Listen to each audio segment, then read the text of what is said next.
Chilling tales for dark nights.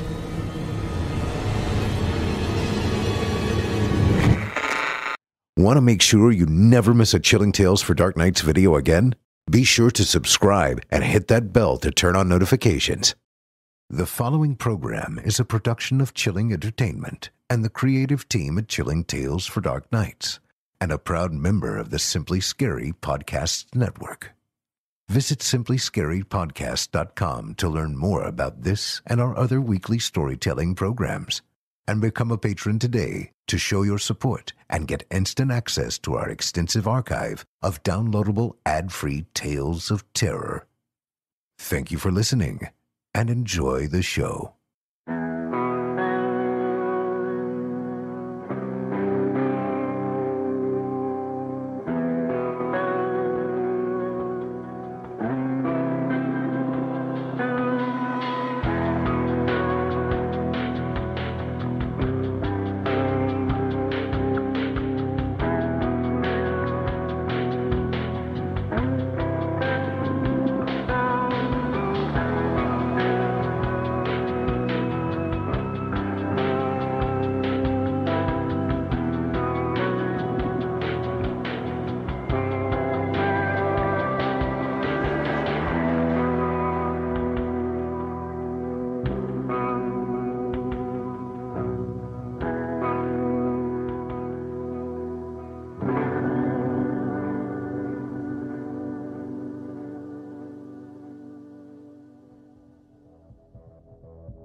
Disclaimer. Horror Hill is a horror anthology podcast bringing you scary stories from all corners of the internet and beyond. As such, certain stories include content that some listeners might find offensive. Listener discretion is advised. Good evening, listeners, and welcome back to Horror Hill.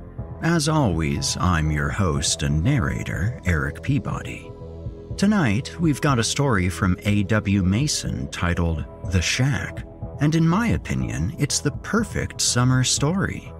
After all, what screams on break from college more than an interstate road trip with some friends?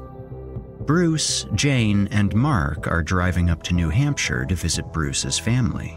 So far, the weather has been mild, the scenery gorgeous, and they've been handling the long drive in Bruce's cramped Pontiac with aplomb.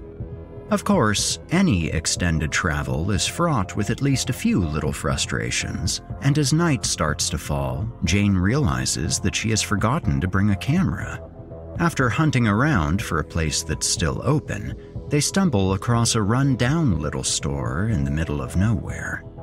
Now, listeners, you know how these stories tend to go, so I'll ask you, do you think it's a good idea if they stop? I think we all know the answer to that one. Also, please join me in welcoming Danielle Hewitt back to the show, performing several roles in tonight's story. You're listening to the standard edition of this program. If you'd like to help support Horror Hill and also remove these pesky ads, head to chillingtalesfordarknights.com and click Patrons in the upper menu to sign up today. You'll get instant access to hundreds of ad-free stories, and we can scale back some of our less savory means of generating money for the show. By the way, you wouldn't happen to still have all of your organs, would you?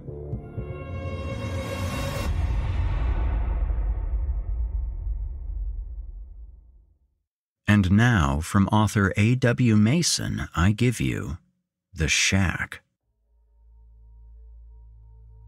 Before. The old car's back tires spun like insane merry-go-rounds, spitting up soft earth and gravel as the young man punched the accelerator. The pale woman in the seat beside him groped at her neck with both hands, trying to cover the deep, wet gash across her trachea.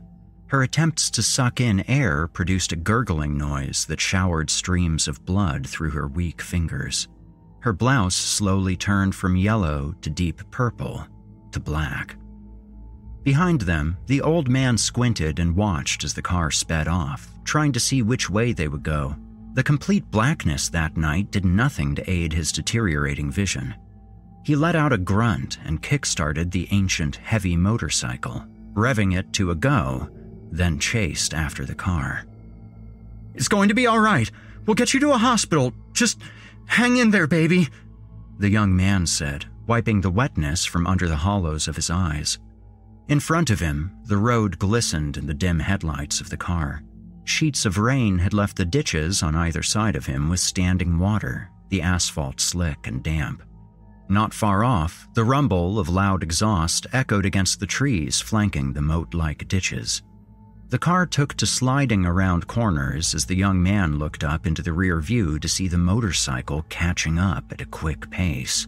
Muscles in his right leg groaned, but he kept the go pedal down as far as the unforgiving pavement afforded him. Beneath his sweaty arm, the old man reached for his shoulder holster and removed a revolver. He checked the cylinder. 5 rounds left. With a swift snap of his wrist, the cylinder locked back into place. Raising the revolver to eye level, he aimed at the car's left rear tire and pulled the trigger. The bullet skidded off the soaked pavement like a firework gone awry, leaving a light trail in the night air. The car swerved at the sound of the shot. 4 tries left now. The bike lurched forward, throttle full bore. The car came back into focus enough for the old man to take another shot. He took aim again and fired, squeezing his weathered thighs to the bike's frame to maintain balance from the shot's recoil. This time, direct hit. Rubber tread flapped wildly from the punctured tire before flying off into the side of the road, disappearing into the water-filled ditch. The car skidded around like a falling ice skater. Sparks flew from the bare metal wheel carving into the asphalt, the young man's face becoming flush as new beads of sweat formed on his brow and upper lip. 3 shots left now. The old man shifted the bike into another gear, producing a guttural bang. The chase had escalated to 70 miles per hour. He lifted the gun again and shot. The bullet ripped through the cab, shattering the back window and splitting the front. "Shit!"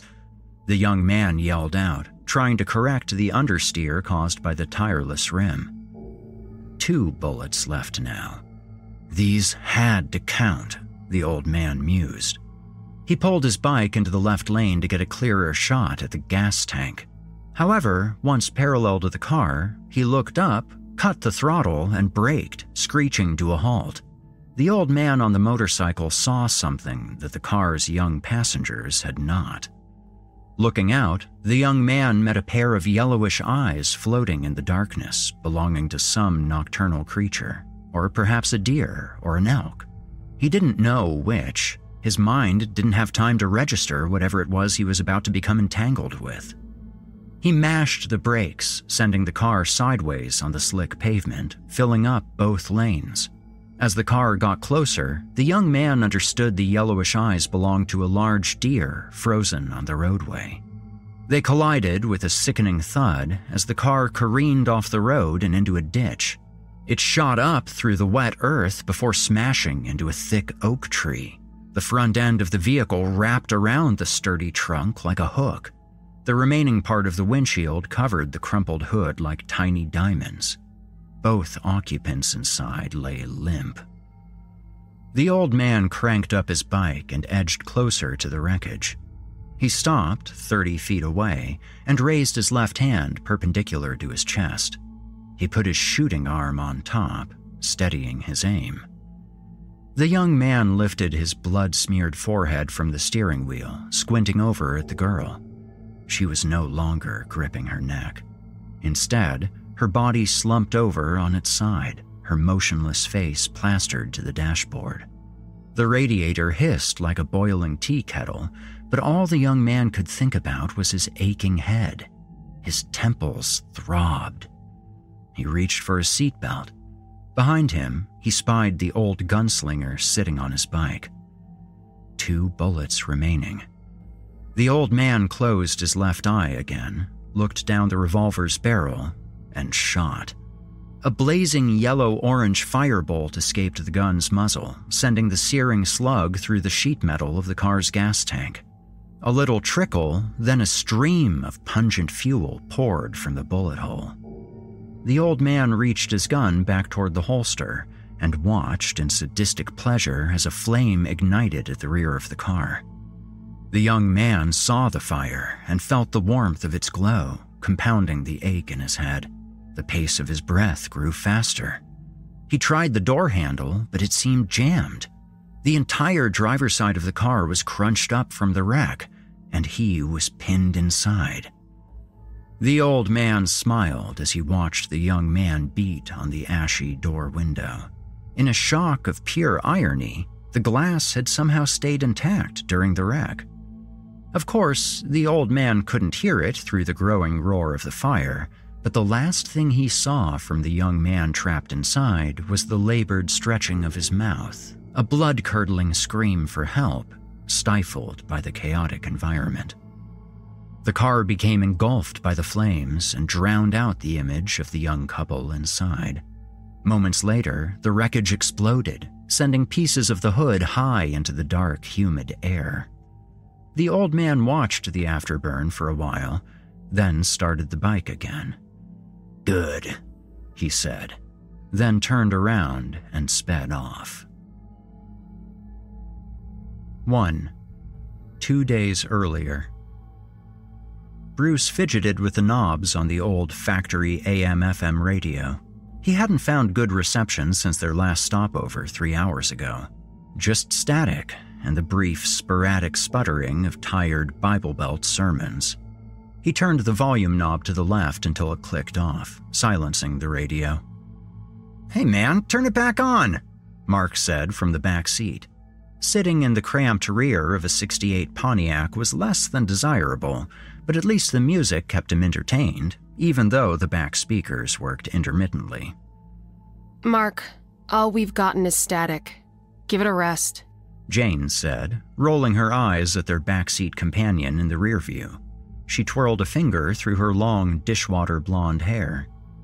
Bruce put his hand on her thigh and gave it a gentle squeeze. She looked over at him, offering a Mona Lisa smile.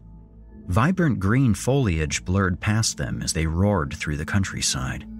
Mark pouted into the rearview mirror and crossed his arms. Reaching for the radio again, Bruce glanced at the gas gauge.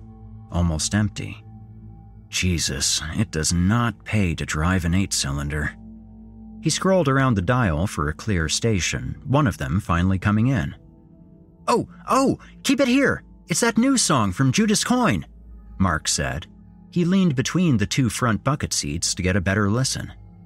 "Yeah, sure, buddy," Bruce said, trailing off and scanning the freeway for some place to stop.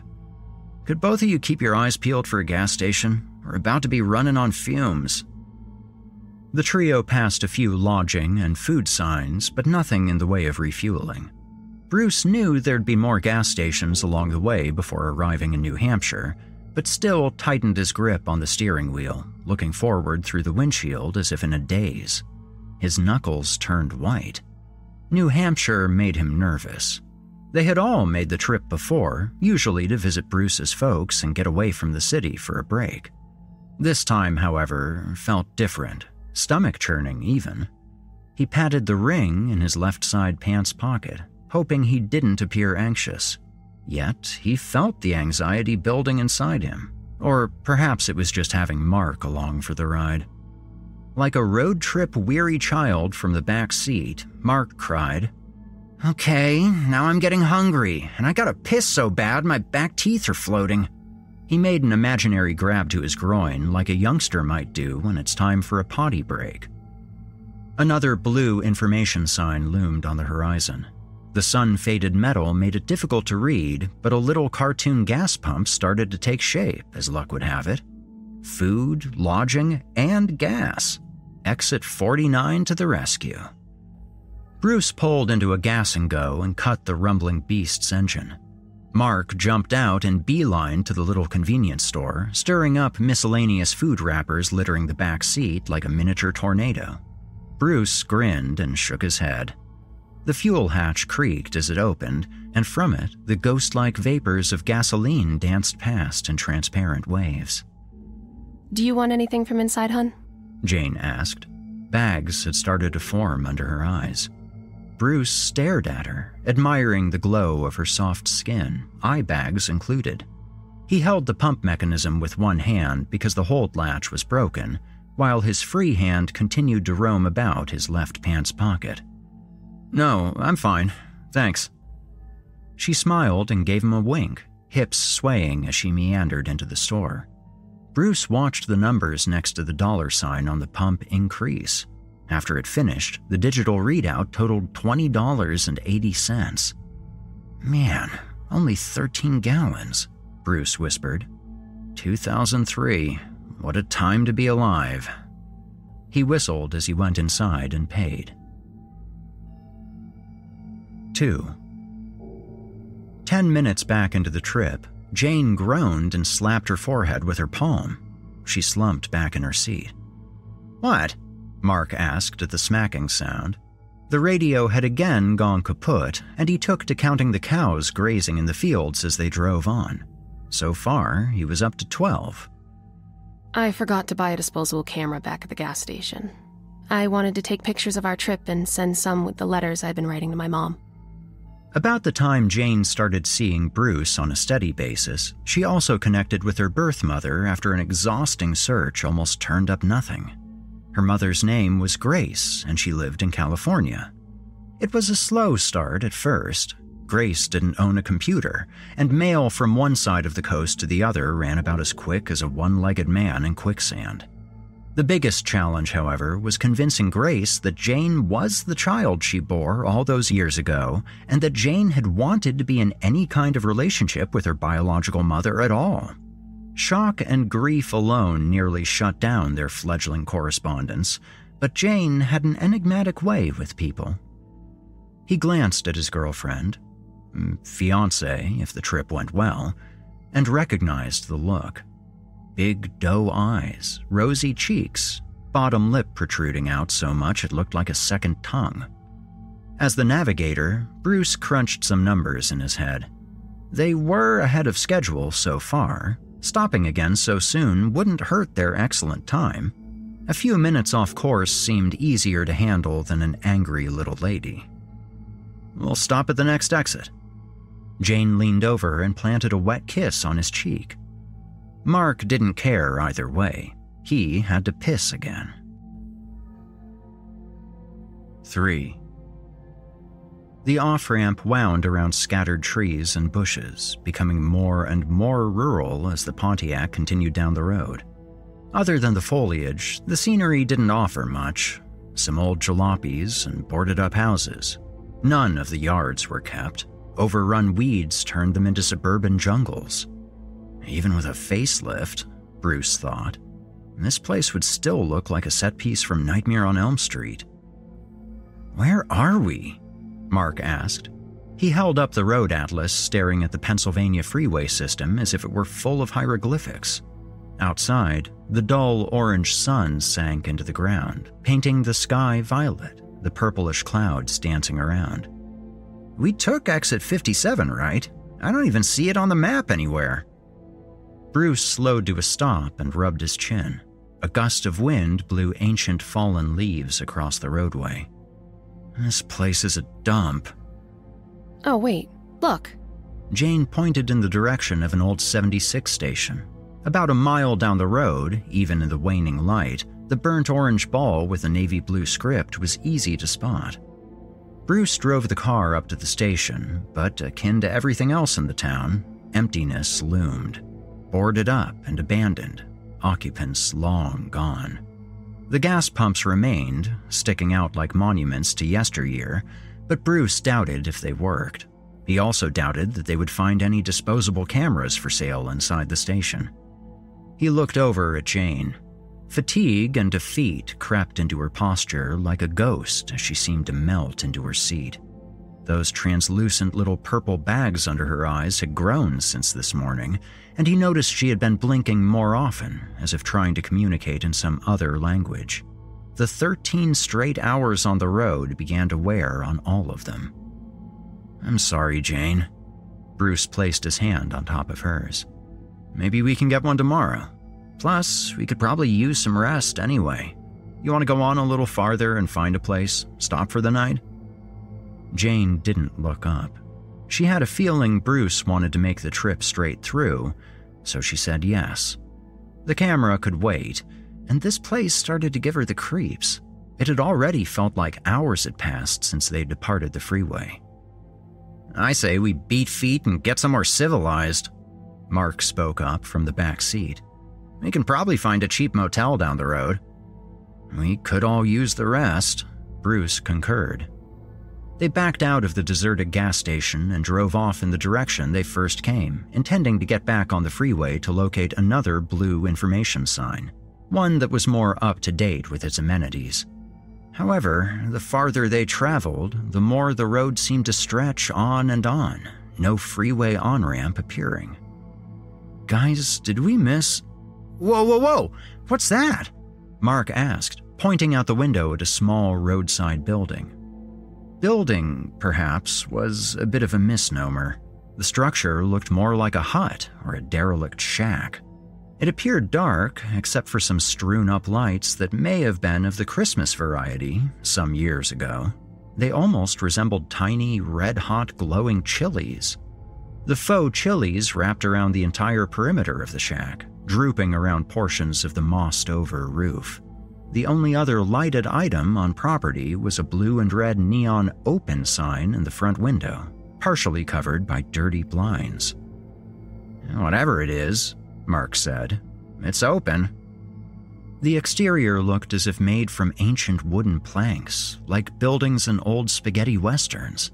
The shingled roof sagged, probably from years of heavy snow and ice. A weathered, galvanized smokestack bellowed out white tendrils of smoke against the darkening sky.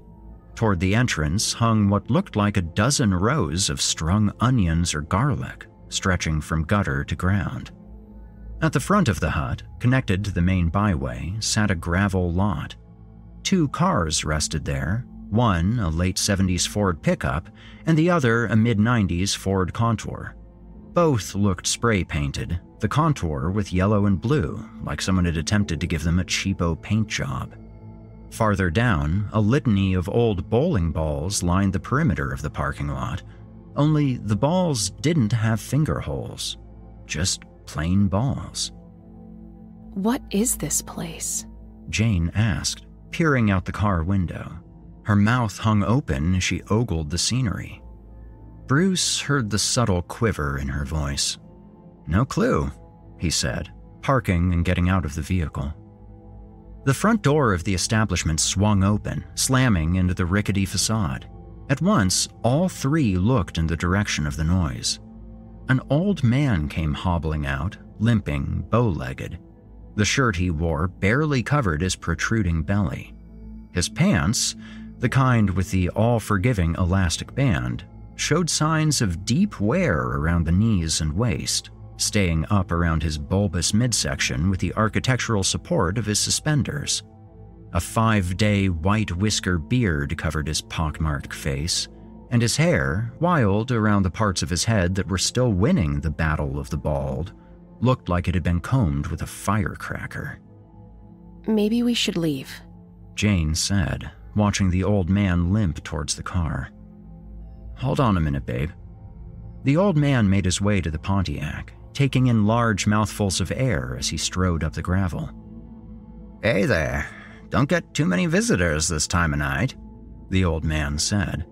He grinned, exposing a gap-toothed smile. What little teeth he did have left looked ready to uproot and go searching for their missing friends. "Hey, that's a nice car," he said, pointing at Bruce's ride. "Thanks. It's a '68 Pontiac GTO. Bought it when I was 16. Been fixing her up ever since." Bruce put a hand on his baby number 2, sliding his hand down the front as if to claim his territory. The old man squinted his eyes and raised a hand to his beard, scratching it as he eyed the group. "Well, that's a nice car, boy," By the way, name's Bill Ruskin, but y'all can call me Rusky, he said, extending a liver-spotted hand. Bruce shook it and introduced his friends and told him about their camera ordeal from earlier in the day. Need a camera, eh? Believe I got me some of them in the shop, he said, crooking a thumb back toward his little hut. On the back wall there inside. You can go take a look if you wanna. Bruce motioned for Mark and Jane to get out of the car so they could go look inside the building. So, what you think about my pickup? It's a classic, just like yours, Rusky said, smiling again. Bruce looked toward the old, aging pile of sheet metal and tires. The truck was a two-tone, red and rust. The bed had a bungee cord spanned from one side to the other, holding the pieces together while stretching the limits of gravity. Yeah, I'm not really into trucks or newer cars for that matter, he said, eyeing the Contour. He looked at the price tags in the windows.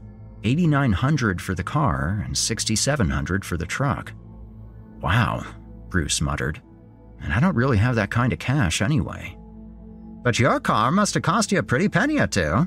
Look at them fancy wheels, and it purred like a kitty. I heard it coming in. I did it all myself, worked on it here and there. It's taken me almost 8 years by now, but it was all done on a budget. Rusky's lips pursed flat across his face. He kicked some gravel and then grunted.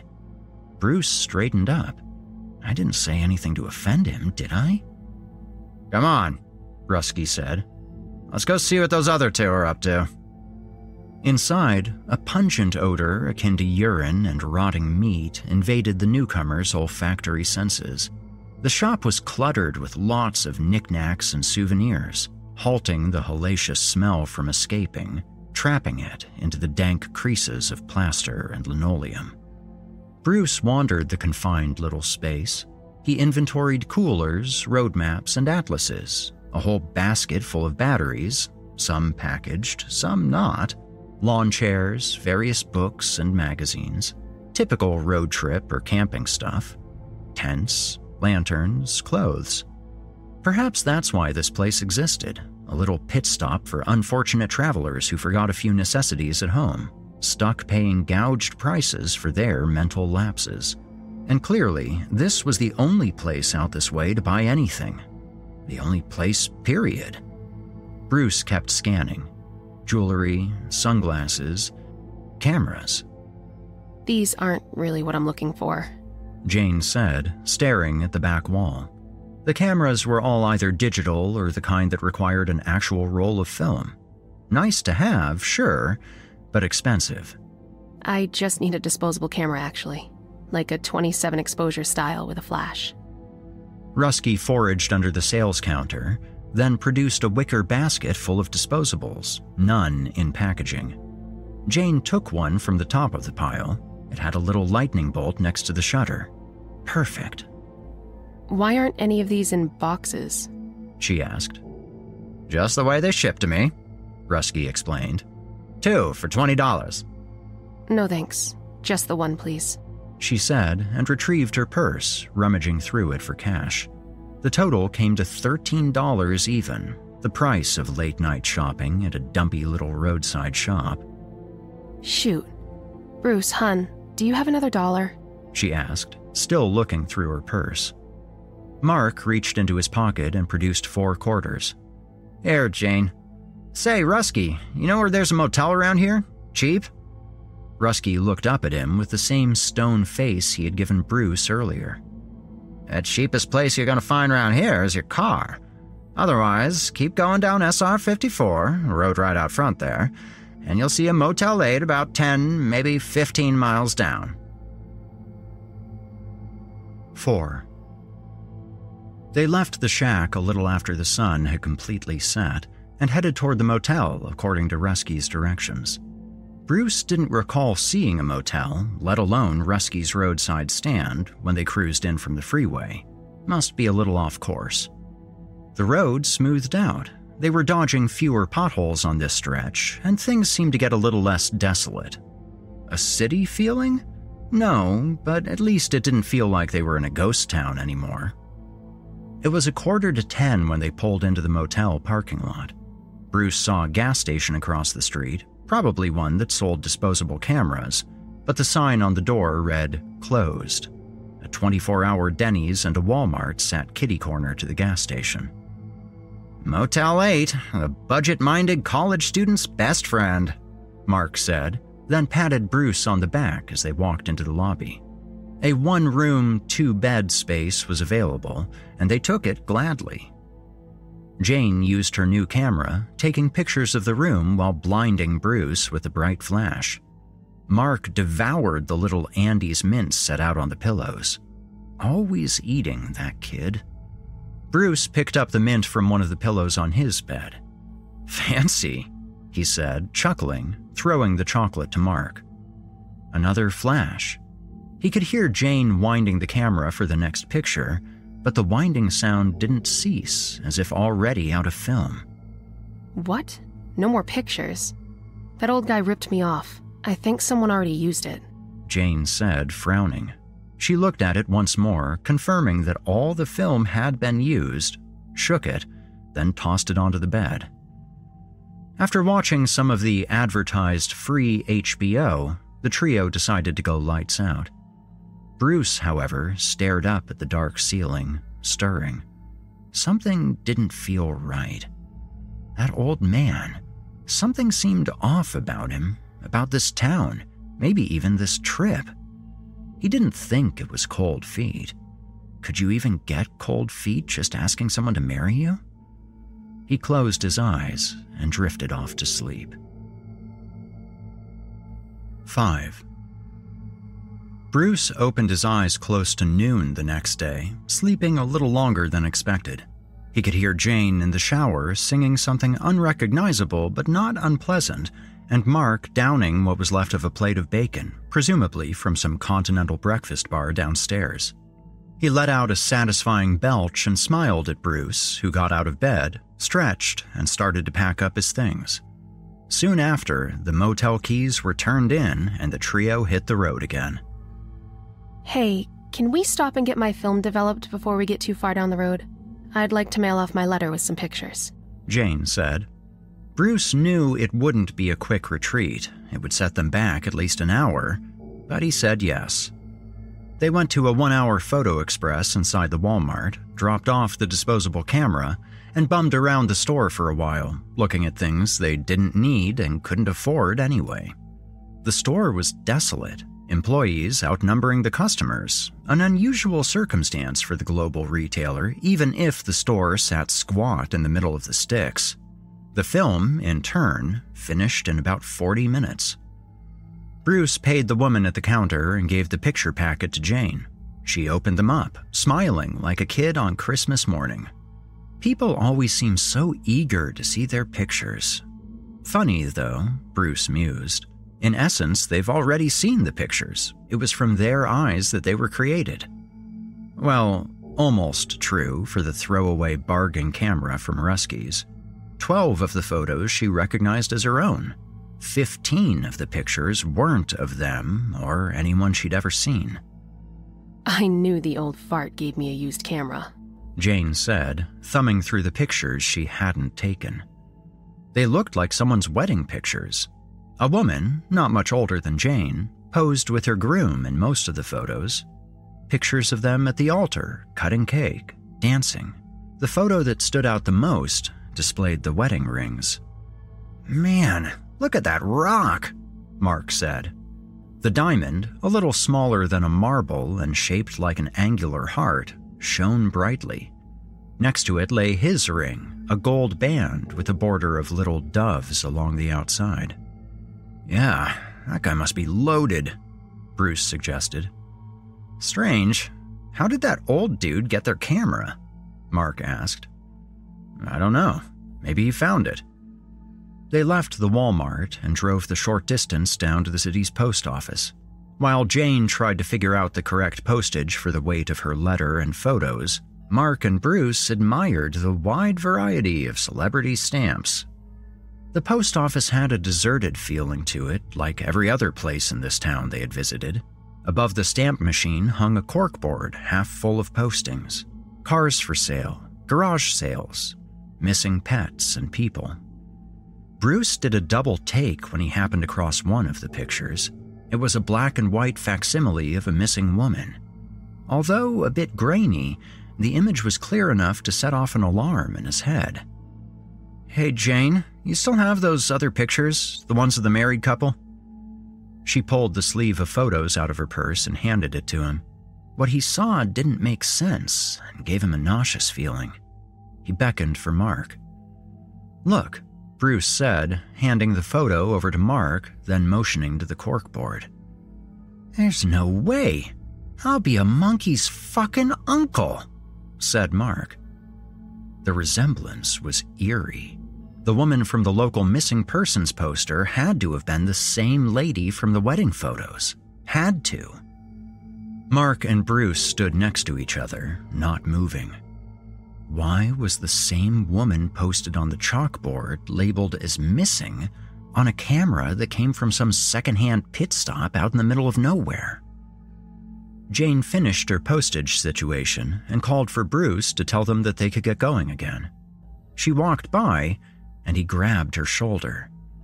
"Look!" He stopped her. It took her a little while longer to figure out the similarities. It's the same woman. Dear God.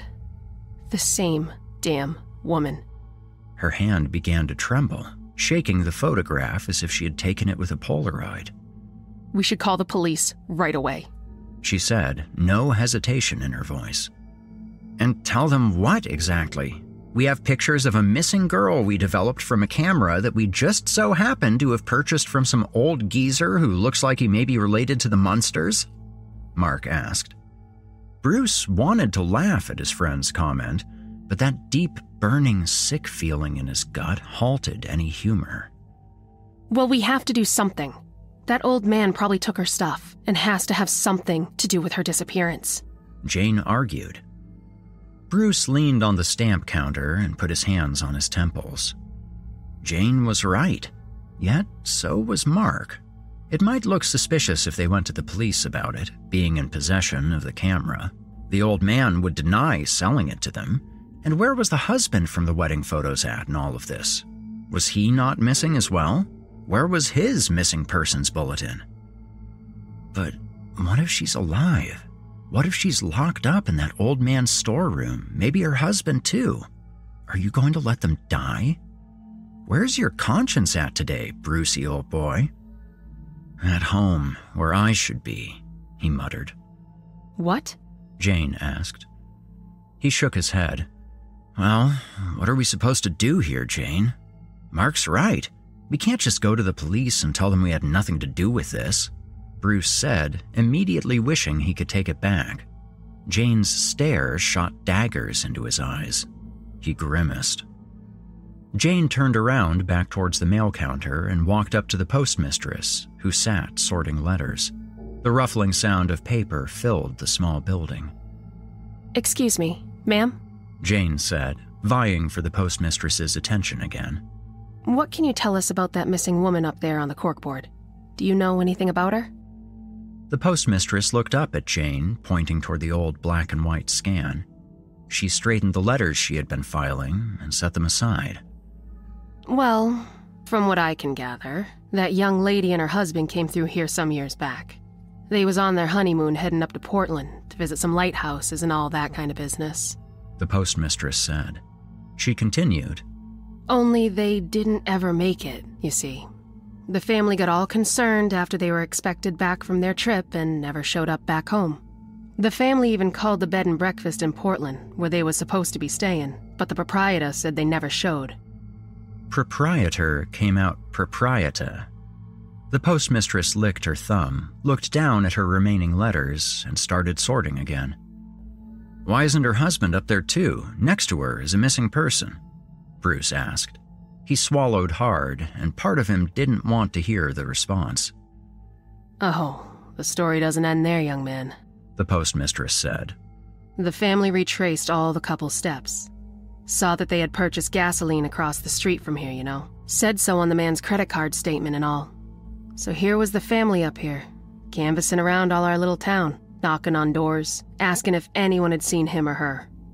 And truth be told, I did see him.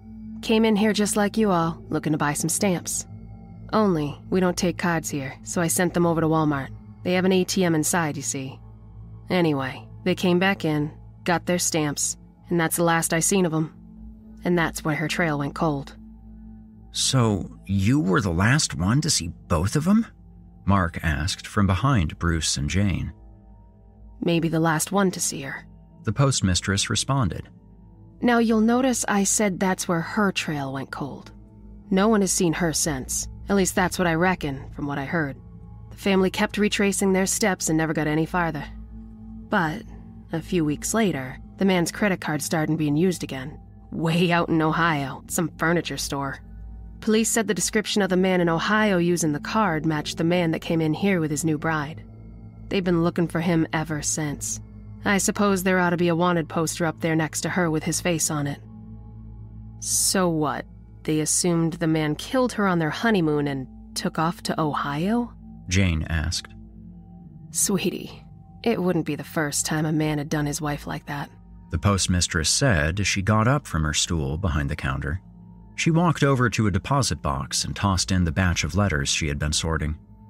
And I bet it won't be the last time neither. Out in the parking lot, Jane stood, arms folded, next to the Pontiac's open passenger door. Bruce and Mark were already inside, ready to try to make up some time on the interstate.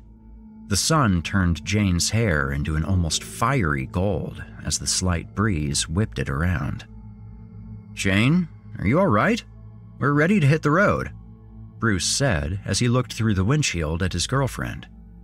She didn't move. "What's wrong?" A hawk zipped by overhead. Jane looked up at it, noticing it had something in its talons as it flew by.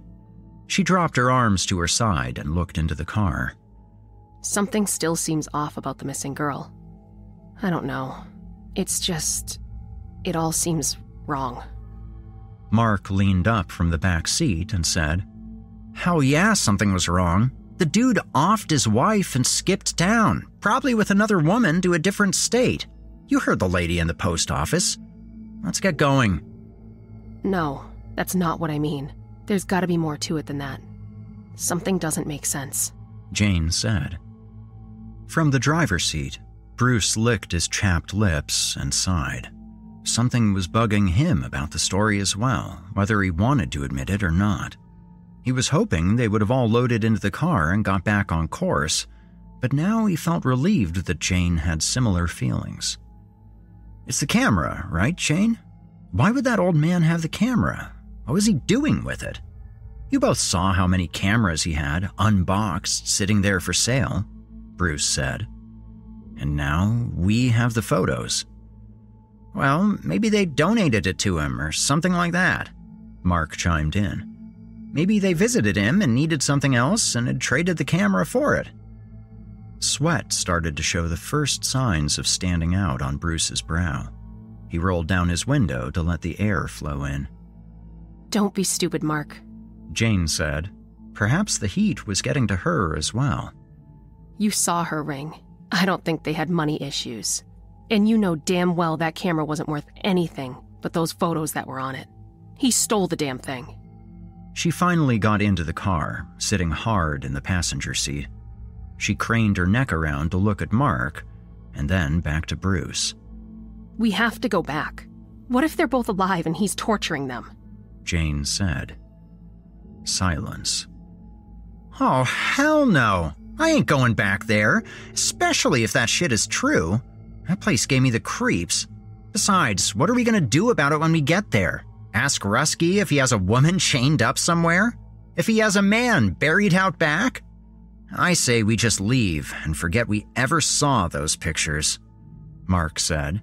Now he folded his arms across his chest. Bruce had no intention of playing the hero.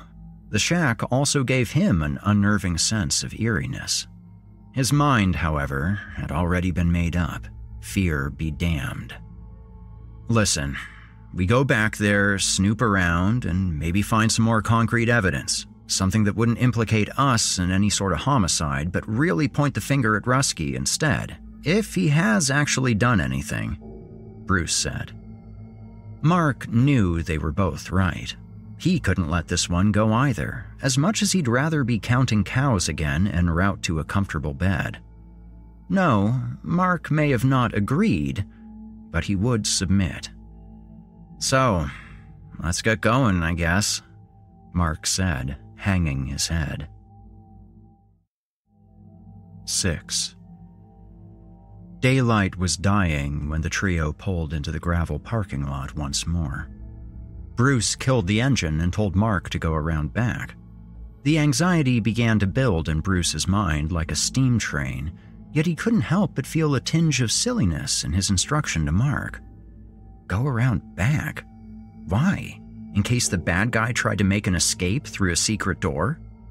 Bruce chuckled to himself, not wanting the others to hear. But Mark obeyed and trotted around to the back as Bruce and Jane walked in through the front of the shack. "This stinks," Mark said, and it did, as a foul odor invaded his nostrils. He heard the faint clanking of dull bells somewhere off toward the front of the store as his friends must have made their way in. He held his nose and continued into the thicket behind the building. To him, the area smelled like burnt hair and feces. Not a great combination. He made his way past waist-high brush, swatting at a throng of flies as he progressed. The humidity seemed at bay for now, but the insects persisted. 10 feet in front of him, a clearing appeared. It looked man-made, as if someone came through with a machete and hacked away at nature's growth. Not far into the clearing, Mark could make out 8 long piles of freshly turned dirt in the dwindling light. He edged closer. Big enough for a body, Mark thought. The smell became more intense. Mark's stomach tightened, then went loose. He had to perform a 180 and let go of his lunch. "Hello? Rusky, you here?" Bruce called out. No answer. He and Jane strolled through the dusty little shop, browsing like before, this time looking for something of use, but not knowing particularly what that may be. A loud barrage of thumping came from the direction of the back room. Jane shrieked. Rusky appeared from the side counter, fat, bald, and odorous, wiping his hands together. "Huh," he said. "You kids again, I see. Come back to make another purchase? I don't give refunds, so you can forget that if you didn't like your camera." He looked past Jane and Bruce and scanned the rest of the store. "Where's the other one?" "In the car still. Pretty tired from the trip and all," Bruce said without breaking eye contact. Jane nudged up beside him, grabbing hold of his arm. "We just needed a few more things before we hit the road again," Jane said, a slight waver in her voice. Rusky's eyes squinted and darted between the two, looking them up and down. His right hand fidgeted as his upper lip curled into a sneer. The curious old man asked, "Like what?" "Well, perhaps another camera. I just love taking pictures. Maybe a keychain, some little knick-knack. Any postcards?" Jane asked, half hoping the old man would notice her sarcastic tone. Postcards. Funny, Bruce thought. Hopefully, the kind not already written on by dead people. "Look, you really want to know why we're back?" "I fucked up," Bruce said. Jane looked up at him, her brow furrowed into a network of thin lines. She lightly kicked at his foot, burning rays through him with her eyes. She didn't know how to play off this new narrative, and it almost sounded as if he was going to come right out and say it. "We think you're a murderer." "You see," Bruce said after he let out a long breath, "I asked my girl here to marry me, and of course I received a sound answer. But the thing is, I have no ring. Now, we were already on the way up to New Hampshire to visit my parents, share the wonderful news, but how can I really do that with no ring?" Jane relaxed. Her grasp on Bruce's arm loosened as she saw what he was trying to accomplish. "So, you have any jewelry, Rusky? Something simple?" Bruce asked. Rusky looked at the couple, eyes still narrowed. He reached up and scratched his stubble-filled chin, producing a sandpaper-like noise. After a long pause, he grabbed a small white tray from beneath the show counter in front of him and plopped it down on the display surface. 20 or so different rings, men's and women's, shone dully in the scant light. "Better have brought some cash back with you from when you first stopped by," Rusky said. Oh, look. Jane said, nudging Bruce in the ribs. This one is beautiful. She hoped her faux enthusiasm didn't set off any alarms. The ring she pointed to had a plain white gold band and a sizable heart-shaped diamond in the setting. "That one is nice, though I bet it's expensive," Bruce said and looked up at Rusky. He studied the old man's face, looking for any tells that the curmudgeon might be onto their little stunt, but Rusky remained still, arms crossed against his chest, looking indifferently at the couple. We could even get yours at the same time, hun. What do you think about that one? Jane said, steadying a finger at a man's ring in the corner of the tray. Bruce saw what this ring looked like in his own mind before turning toward the tray corner. Gold, bordered by doves. The two of them looked at each other. They had seen enough. "How much for those 2 rings? I have my wallet in the car and—" Mark burst through the front door, coated in sweat, breathing in great heaves. "Guys, we need to go, now," Mark said, trying to stay calm as his voice hitched between his gasps for air.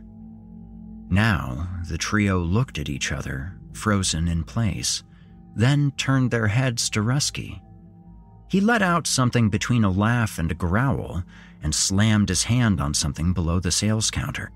Steel bars came protruding through the ceiling, clamping into the ground at breakneck speed and sealing off the entrance to the shack. The old man produced a revolver from the back of his waistband, aiming it in their direction. No escape. No other way out except maybe beyond the man with a gun. "I don't think you're going anywhere," Rusky said. He directed the group into the back room, which resembled a makeshift kitchen.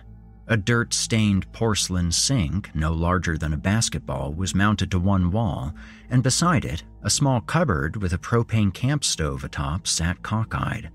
A small dormitory refrigerator sat against the wall, perpendicular to the cupboard 10 feet away. The walls were green, like gypsum, and waterlogged from years of humidity and condensation. In the middle of the room, there was a divider made from wrought iron mesh, the spacing in the mesh about a half-inch in diameter. The smell of rotting flesh mixed with the sickly, cloying odor of blood, fouling the stale air. The room was poorly lit and messy with used dinner plates stacking up on a small table in the corner. Next to the dishes sat an open bag of zip ties. "Tie him up," Rusky said to Mark, motioning toward Bruce with the pistol. "Screw you, man," Mark said. "What are you really going to do if I don't? Shoot me? Are you really going to shoot me?"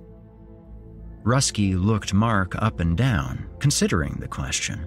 He shrugged his bony, deformed shoulders. "Yes," he replied, dropping his aim to the meat of Mark's thigh and squeezing the trigger. The pistol's deafening blast filled the room with acrid smoke. The bullet tore through Mark's quadriceps, allowing warm, dark blood to cover his jeans. He fell to the floor, clutching at the wound, screaming in anguish like a tied-up dog stuck in a patch of fire ants. "Now, tie them up or I'm going to shoot you again, but it won't be in the leg next time," Rusky said, unaware the bullet had nicked Mark's femoral artery, and if the bleeding didn't stop soon, another gunshot wouldn't be necessary. He grabbed Mark by the arm and hoisted him to his feet, never letting the gun barrel wander too far from the other two. Mark took the zip ties from the bag on the table, laced one through the wrought iron mesh and around Bruce's wrist. The tie made a high-pitched swishing noise as it tightened, and Jane began to sob. Next, he zip-tied Jane. After Mark had completed his arduous task, Rusky grabbed another zip tie and secured his remaining victim, knowing the blood-soaked boy wouldn't put up much of a resistance. Instead, Mark looked into the old man's lunatic yellowing eyes and spat. Rusky wiped off the phlegmy saliva and chortled. "Oh, you must be stupid, boy. You shouldn't have done that," Rusky said, jamming the barrel of the revolver deep into Mark's ashen neck. "No siree." He set down his sidearm and went towards the back of the kitchen, returning with a dull, rusty butcher's knife. "You know what I do to people who disrespect me? People who spit in my face? I got 'em. After all, I am getting a little hungry," Rusky said, a maniacal smile spreading across his whiskered face. Mark began to squirm against the metal mesh, thrashing his wrists, the zip ties digging deeper. Rusky lifted the blade to just below his prisoner's xiphoid process and slowly inserted it, ripping through the flesh and cartilage. Bruce and Jane dropped their heads and squeezed their eyes shut. The blade continued into Mark, making a sick cracking noise, scraping the end of his ribcage. After burying 3/4 of the knife into his victim, Rusky started ripping down the belly in rough, jagged hues, blood oozing out like used motor oil. Perhaps in a fit of shock, Mark remained stoic, not screaming, not crying, not moaning. The only thing moving was his mouth, opening and closing like a half-dead fish out of water. A wet laugh gurgled from Rusky's gullet as he continued the incision down to the belt line. The tatters of Mark's shirt were no longer striped and green, but a dark, wet color with pink and yellow glistening carrion where the cut stood. Rusky removed the knife and licked blood from the blade. After smacking his lips with his sandpapery tongue, he tossed aside the knife and reached both hands into Mark's gaping chest cavity. He tore away at the loose flesh of the belly and plunged farther into the open wound, grabbing for the intestines. He removed a mass of entrails, brought them to his crooked nose, and sniffed. Frowning, he ripped the rest of the handful of guts out and slammed them to the floor. Bruce bit his lower lip and kept quiet, feeling helpless and fearing he was next. He heard the wet slosh of Mark's insides smacking the dirty floor. Jane glanced at the noise, saw what was happening, gagged, then vomited a watery yellow stream. Rusky laughed again. "Just add to the stinking pile, my dear," he said. "You're a damn psychopath!" Jane bawled. Her face was red and wet.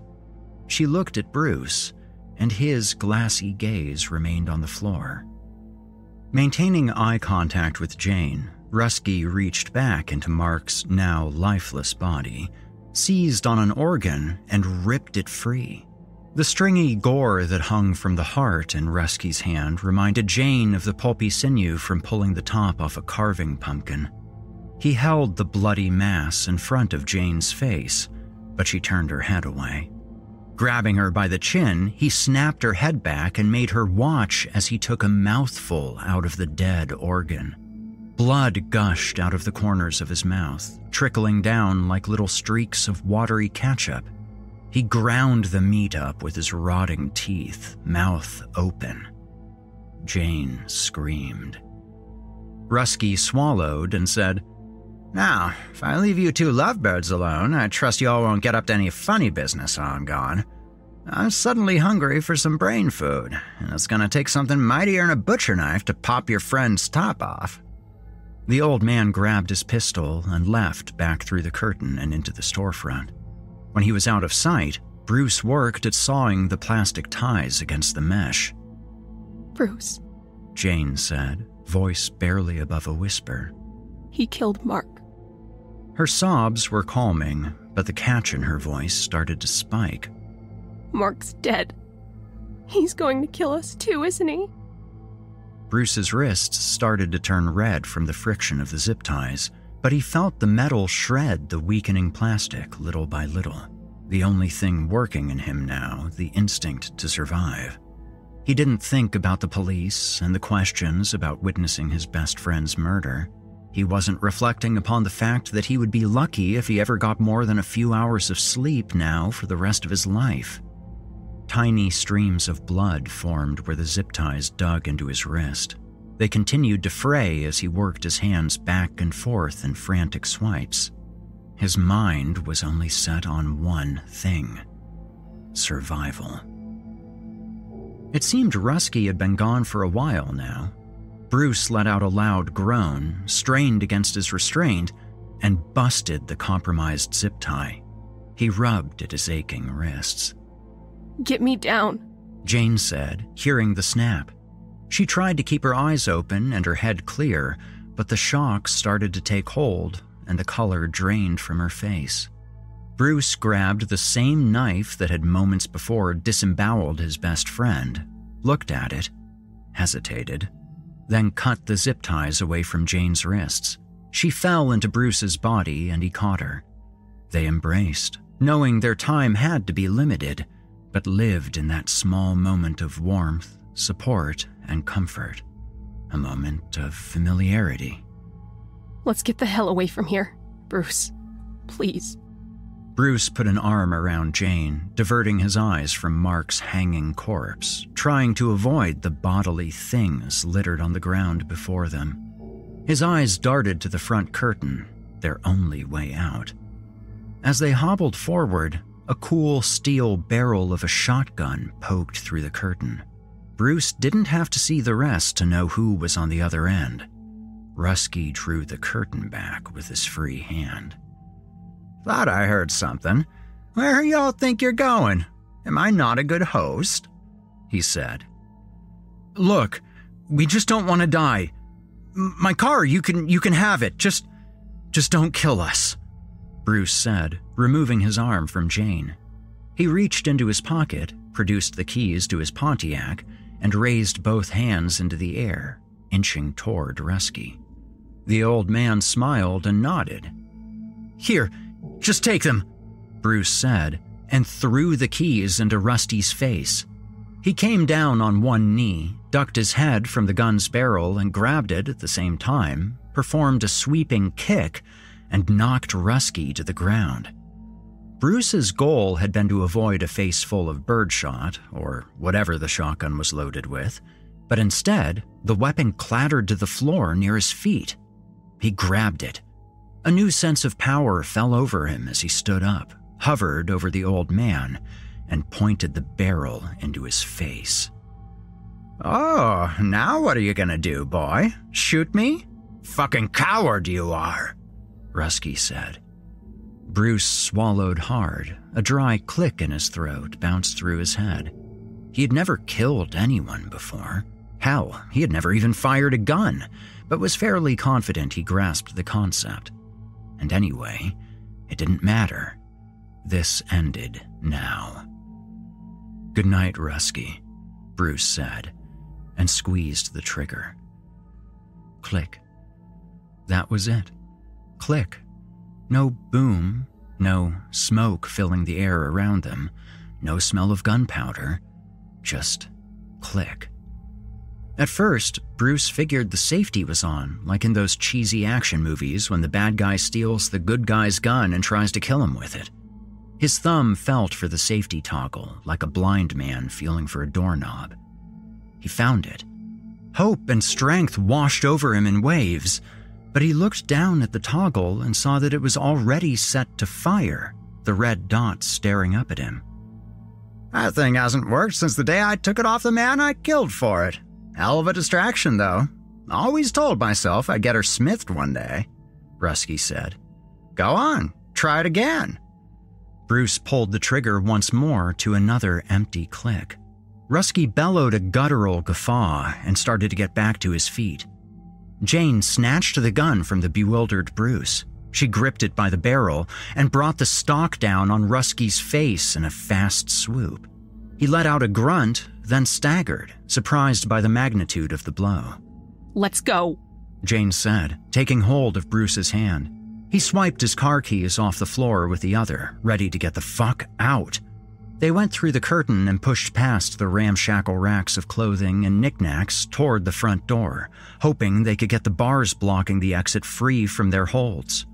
Bruce glanced behind him, knocking over a table full of old screwdrivers and wrenches, and saw Rusky again rising to his feet.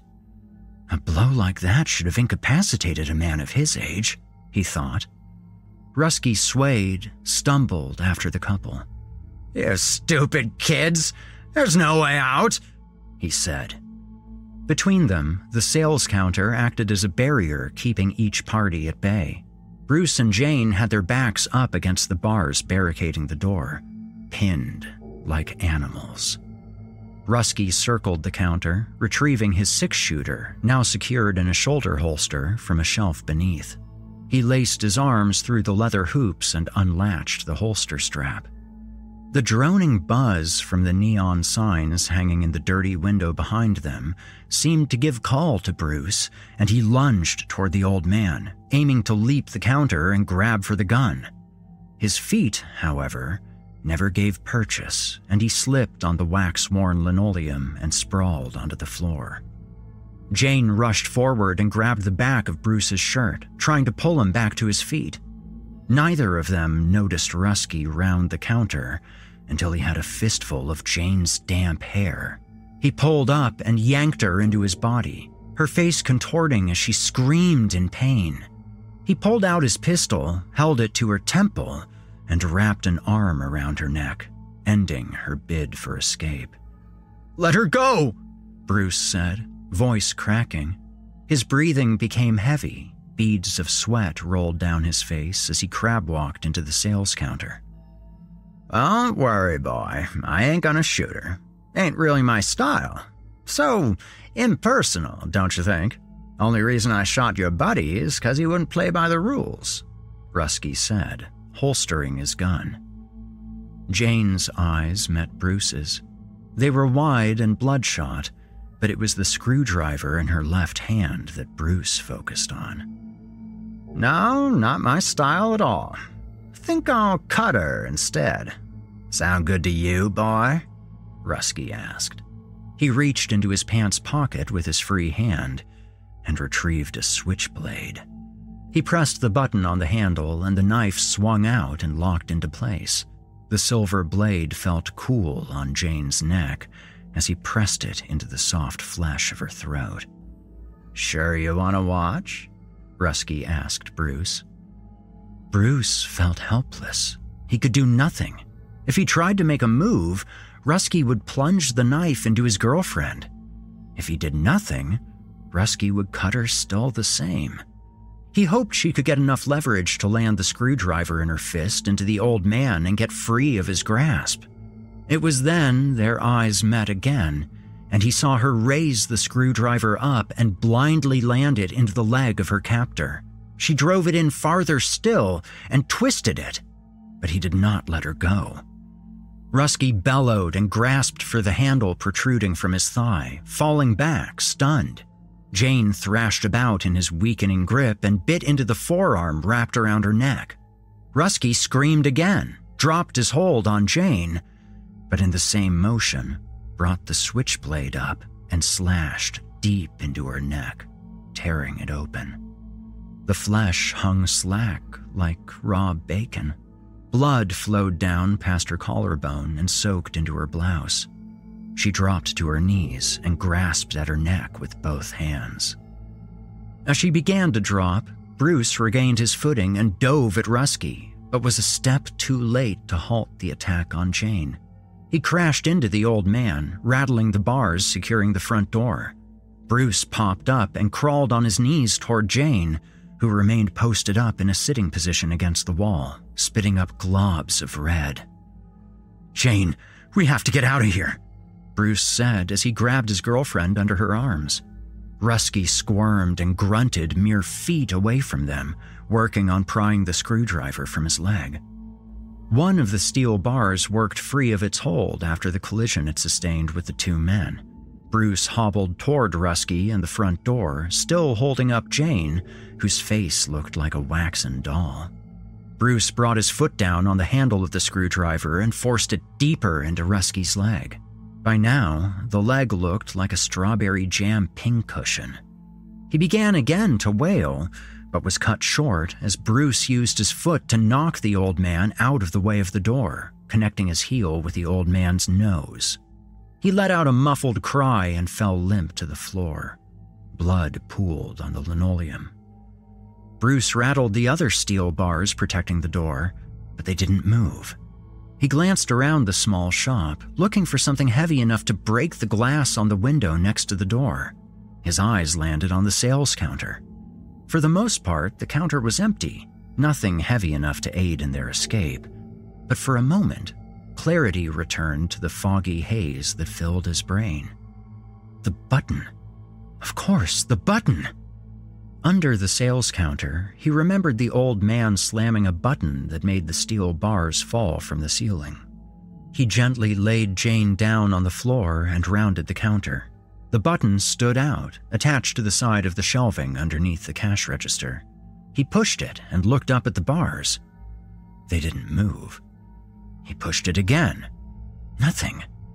He tapped the button as hard as he could, cursing to himself as the bars remained in their hold.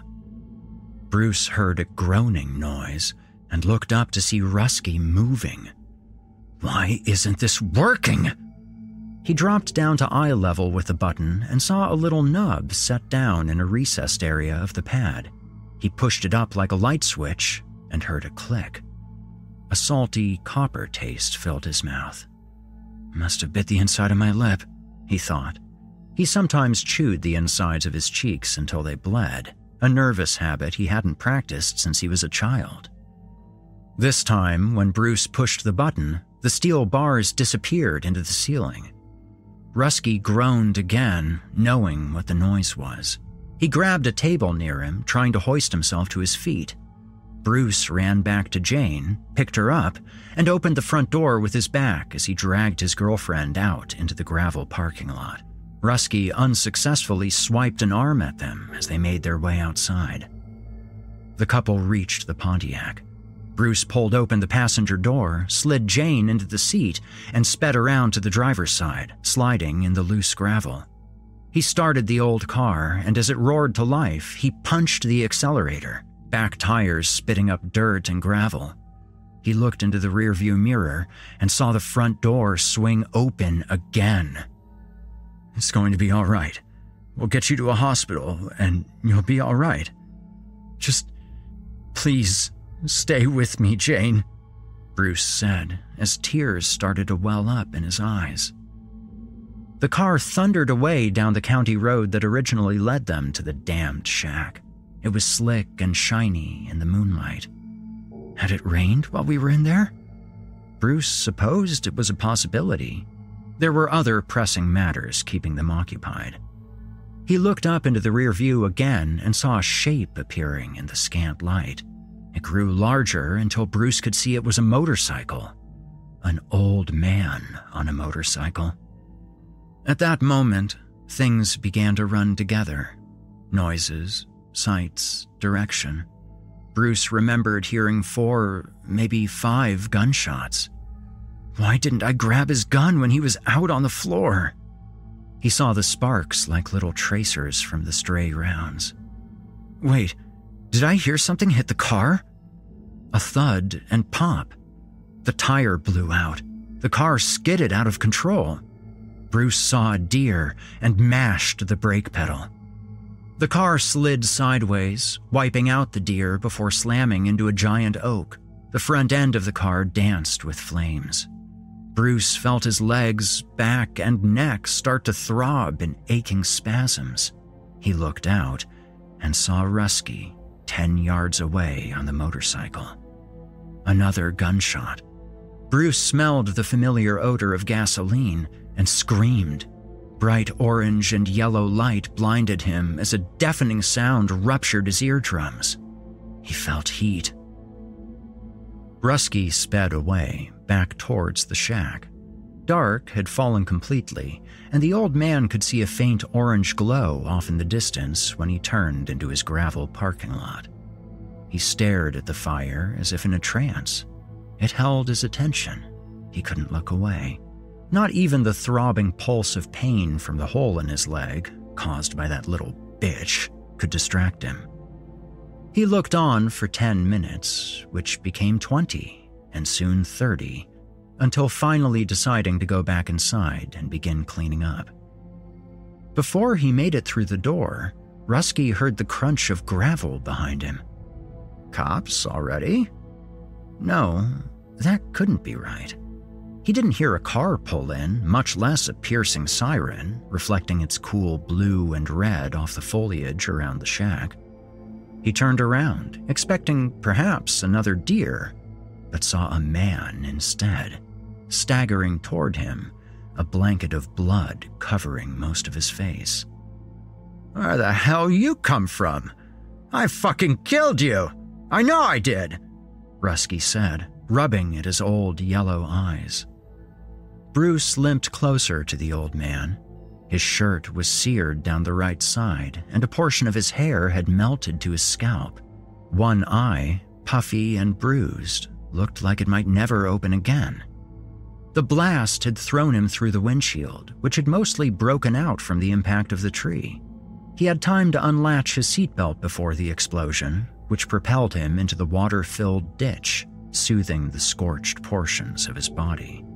If the blast had knocked him unconscious, he would have drowned, Rusky being none the wiser.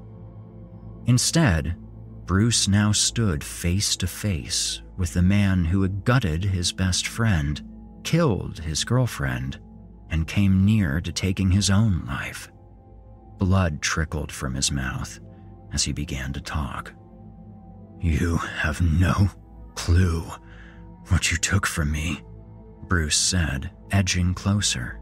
He spat part of a tooth into the gravel. I want you to beg for your life before I take it. You ain't taking shit from me, boy, Rusky said. He reached down for his pistol. He knew he had another round left, was pretty sure of it anyway, and started to grin, but his hand grazed an empty holster. The smile faded from his face as he looked down. Looking for this, old man? Bruce asked, holding the revolver up to Rusky's face. I suppose your holster works much better when the safety strap's fastened. Oh, I still would have come back had I not found the gun. I would have bashed your head in with one of your ornamental balls out here if I had to. But finding this on the road after I crawled out of the ditch? Instant karma, wouldn't you say? Rusky realized his mistake and cursed himself. He looked at the boy, aiming the pistol at his face, and asked yet again, What are you gonna do now, eh? Shoot me? The old man launched into a fit of laughter, as if he had heard the funniest thing ever spoken between two people. He closed his eyes, and his laughs wove in and out of several hectic coughing spats. Bruce gripped the pistol with both hands and wrapped the pad of his pointer finger around the pistol's trigger.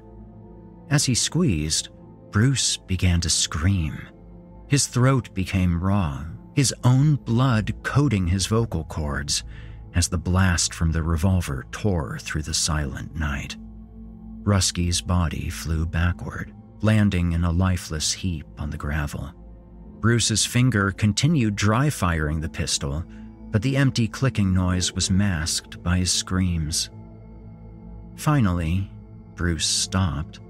He dropped to his knees beside the dead man, and the gun tumbled from his grip. He put his hands to his face and wept. After. Bruce set the bouquet of white roses on a patch of earth next to Jane's headstone. His mind tried and failed to wrap itself around everything that happened in the past 2 weeks. He glided along as if in autopilot, as he attempted to rebuild the shattered pieces of his young life. Tomorrow, he would fly back home and perform the same morbid ritual for Mark, helping carry his best friend to an open hole in the ground, where eventually he'd turn to dust.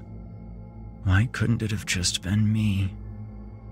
It seemed like every newspaper on the East Coast had been hounding him, calling and leaving messages at all hours of the day and night. Right now, though, he wasn't talking to anyone. Not his family, not any friends, and certainly not reporters. He'd find his voice again someday, but for now, he lived with the guilt of being alive and took solace in the silence. He ran his hand over the top of the gravestone. The granite, a red and black cottage blend, felt smooth and cool to the touch. He closed his eyes and pictured Jane, smiling at him with the bright sun kissing her bare shoulders. After the investigation was settled, state troopers and the FBI found that William Brookfield Ruskin had murdered over 26 people, including the young bride and groom from the photos on the disposable camera, based on remains found on his property. Other missing persons that fit the geographical profile and timeline had had their possessions recovered from his roadside shop, but their bodies were never found. The investigators were able to pinpoint ownership of the higher-valued items. Ruskin never bothered to scratch VIN numbers off the vehicles he took from his victims, and narrowed down his methodology. It was simple enough. Lure unsuspecting campers and passerby with the promise of last-minute needful things, kill the weakest of his customers, then steal their valuables to use as products in his store. The cycle repeated itself for years. Most of the folks gathered at the gravesite meandered back to their cars, ready to travel the short distance to the dining hall to have a celebration of life for Jane.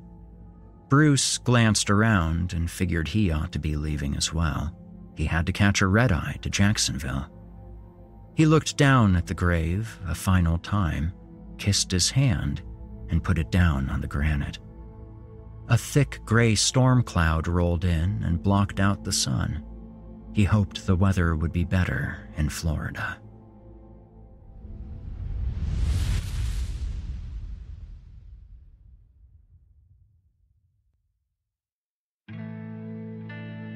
You've been listening to The Shack by A.W. Mason. A.W. Mason lives in Florida with his cats Wallace and Belle, retired extreme parkour artists who look so dapper in their little helmets and knee pads. He enjoys all the nachos, getting lost in the woods, and naps. Mason has published several books, including A Haunt of Travels, The Cleanup Crew, The Scampering, co-authored with Alana K. Drex, and Judy Martin's Final Curtain Call.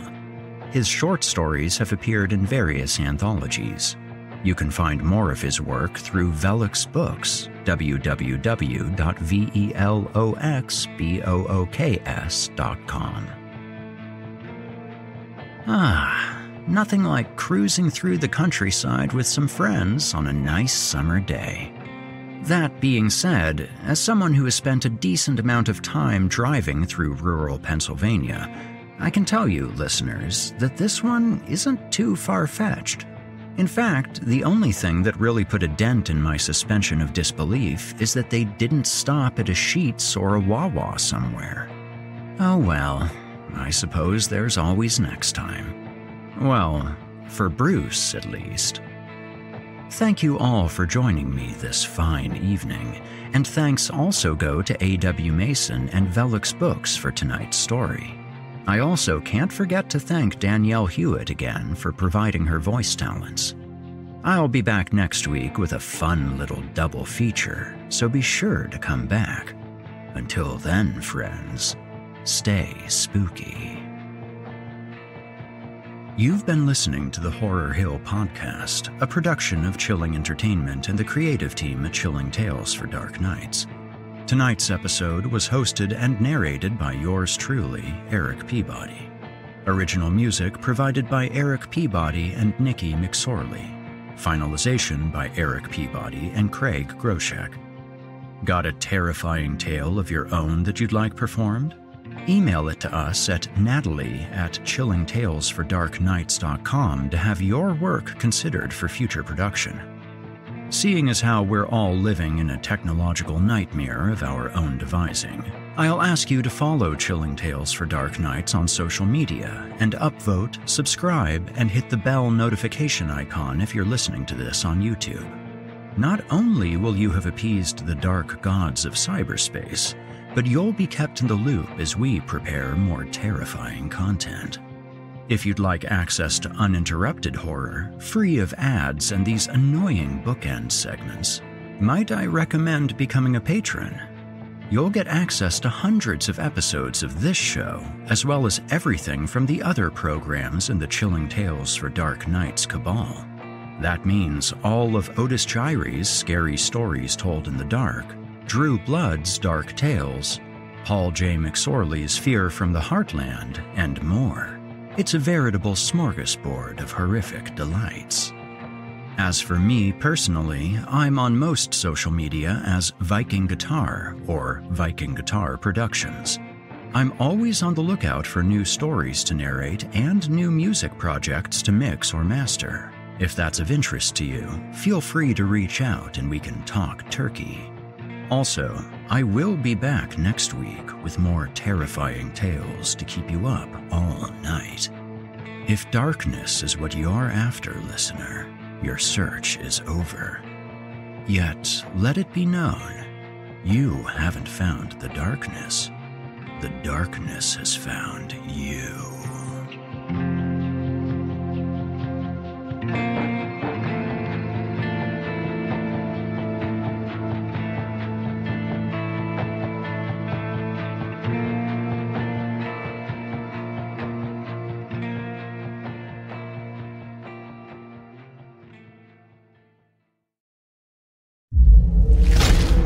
Chilling Tales for Dark Nights.